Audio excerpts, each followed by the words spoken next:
If your job at a healthcare facility includes disinfecting against viruses, you know prevention is the best medicine, and maintaining healthy spaces starts with a healthy cleaning routine. Grainger's world-class supply chain helps ensure you have the quality products you need when you need them, from disinfectants and cleaning supplies to personal protective equipment, so you can help deliver a clean bill of health. Call 1-800-GRAINGER, click Grainger.com, or just stop by. Grainger, for the ones who get it done.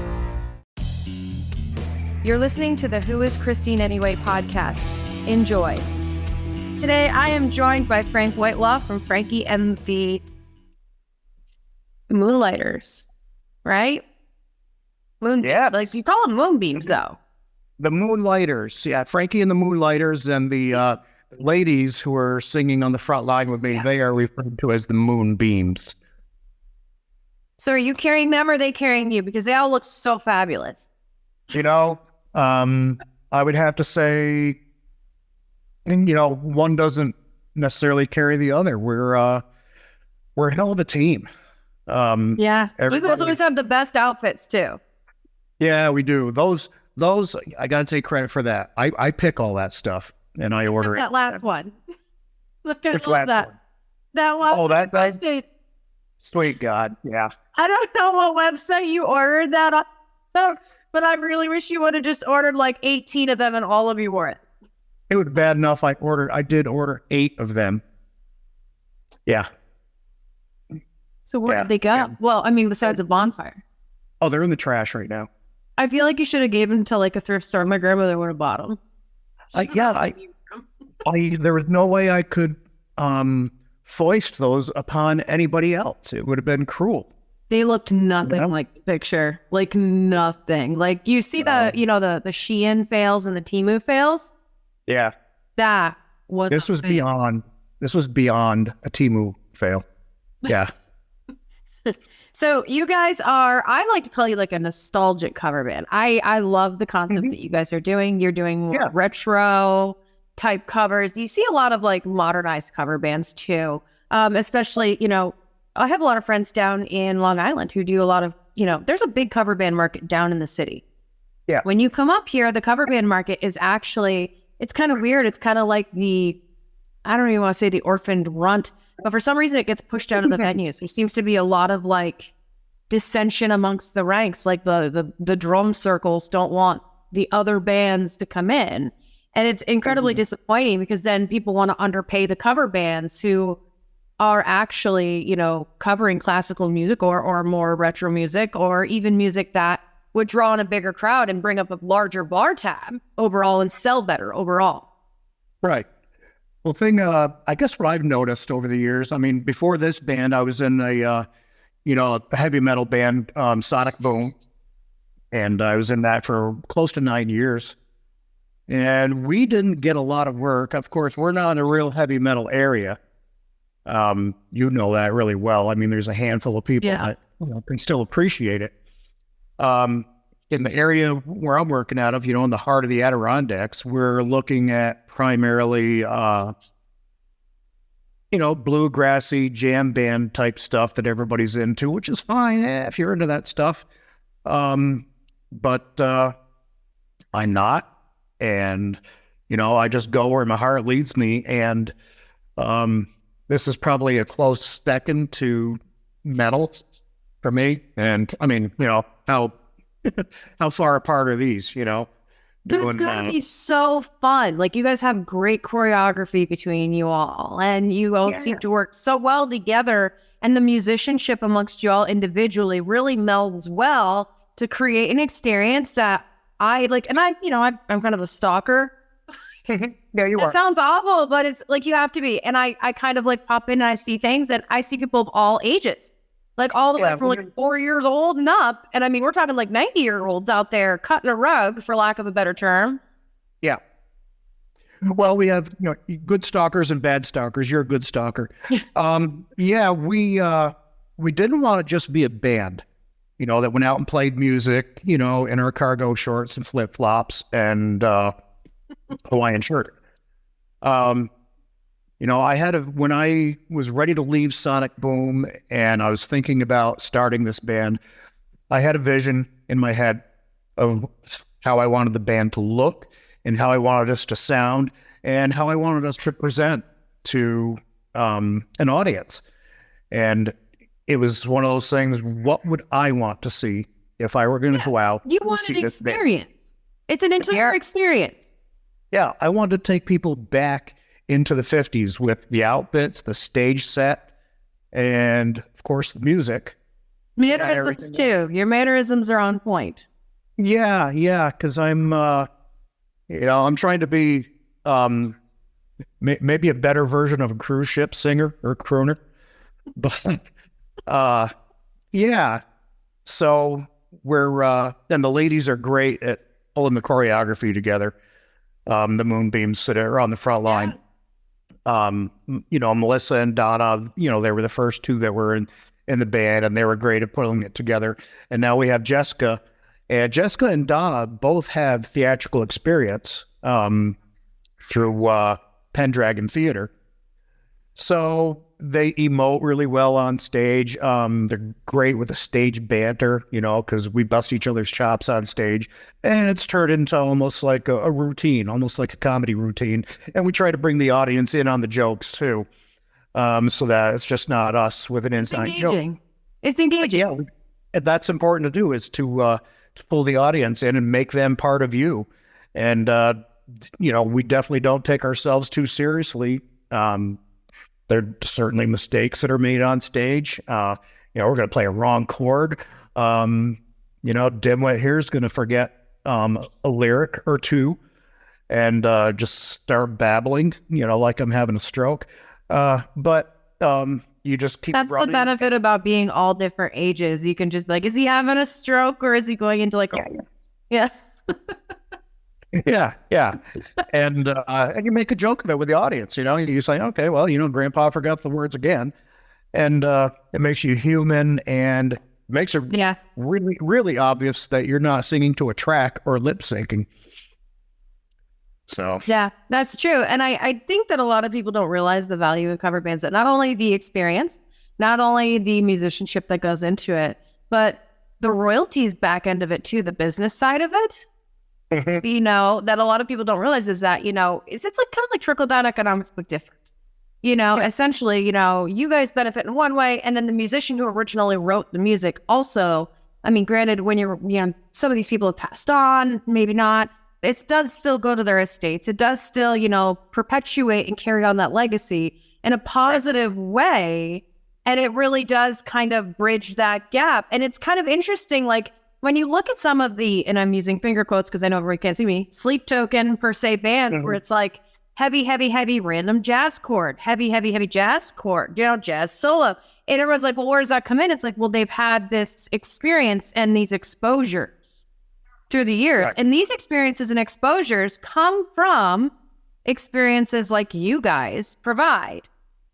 Now, that's where a lot of people go, well, what do you mean? And when you sit down and you get the interview with them, oftentimes you'll hear them say, like, well, my grandparents used to listen to da-da-da when we were in the barn, or when we were out with the sheep, or whatever the heck they did, or maybe they were working on cars, and they just got exposed to it and it stuck with them. Same thing with like music theory. As you learn the different, types of, scales and stuff like that, people start to, incorporate them into heavier music. It's the same thing like when you merge classical and metal, it adds a depth. It really does add a depth. Like when you add a piano, or if you add like an entire string quartet to the back end of metal, it really just brings it deeper. Yeah, because some of my newer favorites, so Within Temptation, and of course Evanescence, symphonic metal to me is just it's like that's the new thing that came along for me. That the only thing recent that's really resonated with me, the new metal, where, people are just playing stuff as fast as they can. And then you got some guy that sounds like Constipated Cookie Monster growling into a microphone. That doesn't cut it for me. There's a lot. Yeah, there's that genre that cuts it for a lot of people. It's obviously it's popular. It's been around for a while. It's just for me. Yeah, nah, no thanks. Yeah. That's there's an entire thing on subgenres I go into. Somebody actually asked me to start defining subgenres, and I'm like, okay, that's, it's kind of like the word fusion.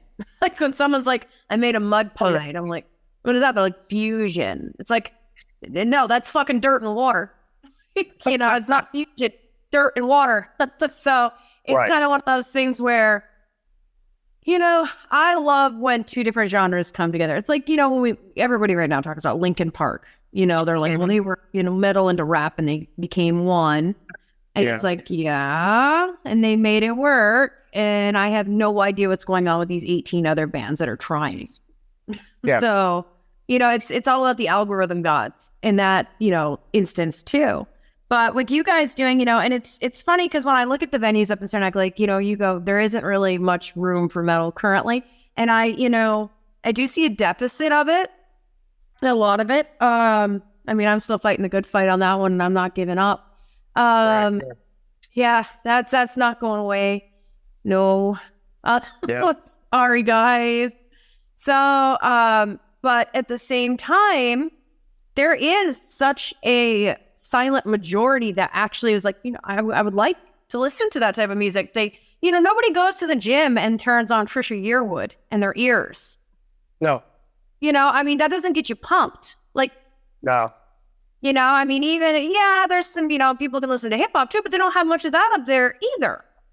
I had Judas Priest Firepower going constantly when I was in the gym.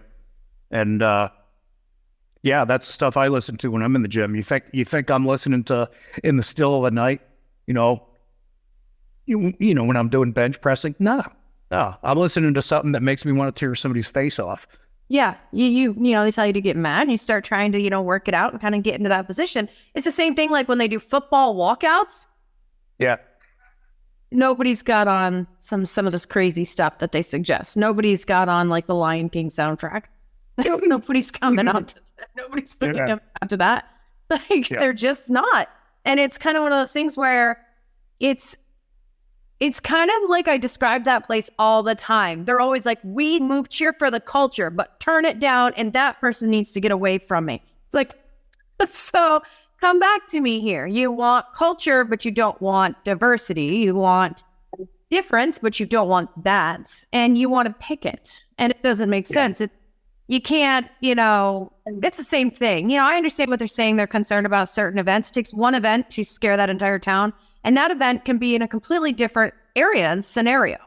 They're like, well, there was a this over in, Las Vegas. I'm like, just so you were on the same page.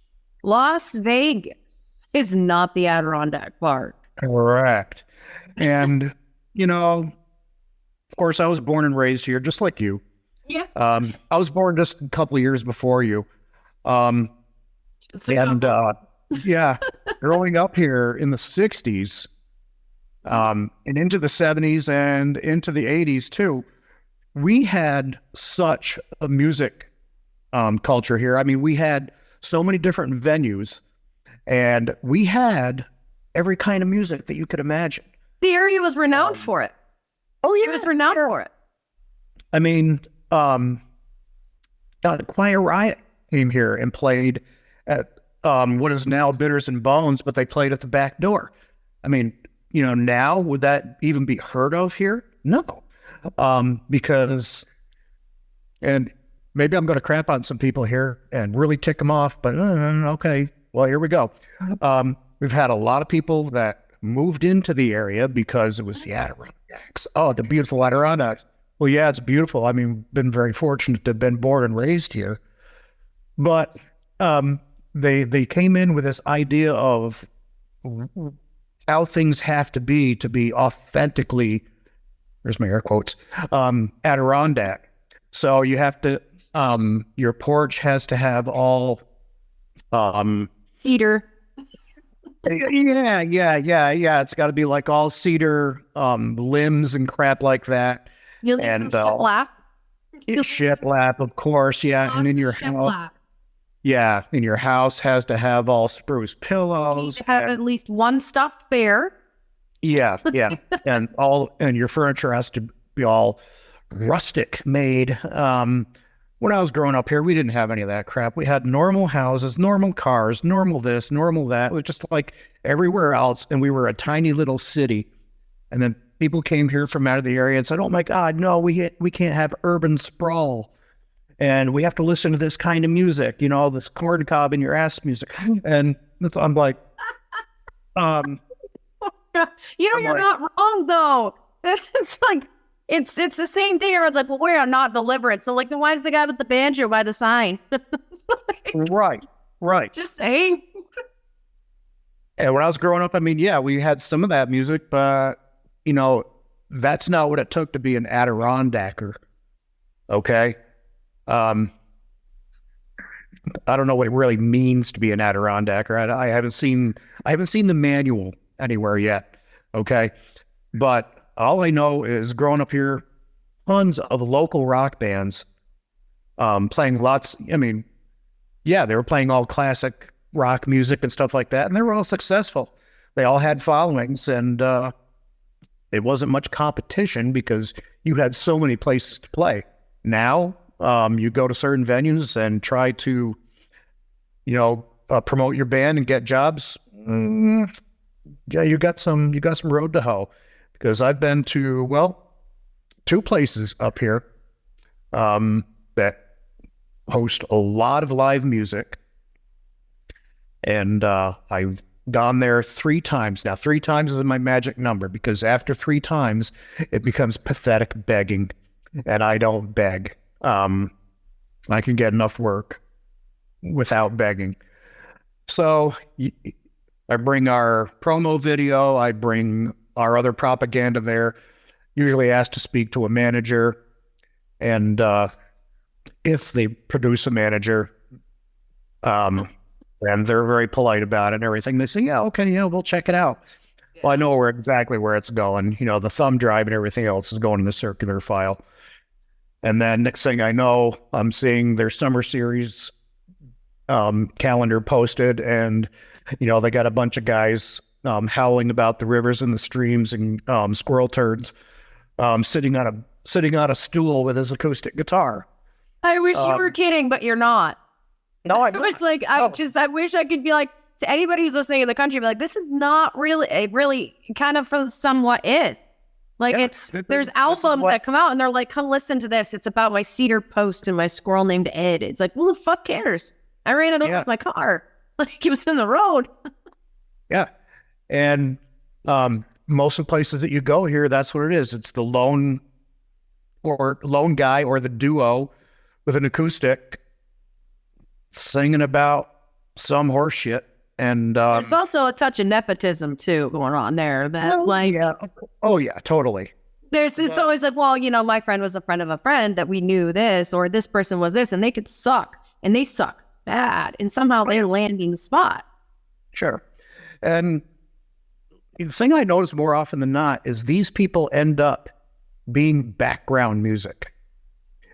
People are still just sitting there at their table, having the drinks, talking, and not even paying attention to this peckerhead that's sitting there playing. And it's like, and then eventually they'll go up and throw a $5 bill or something like that in the guy's guitar case or something. And at the end of the night, they might have collected 150 extra bucks over and above what the vendor was paying him, or the venue was paying him. But like, no, that's not what I'm in this biz for. I don't collect a dime for one in this band.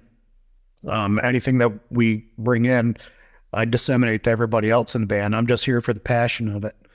But I'm here to actually entertain and put on a show and draw your attention in, and that's my job. If you just want background music, put on Spotify or something. You don't need to pay these people, but if you're just being gracious about it and just letting some guy sit there in the corner and howl away, okay, great. Because you can say, oh, we have live music. Keep listening for the next part of this episode. Visit www.whoischristineanyway.com for access to all the social media links and additional podcast episodes.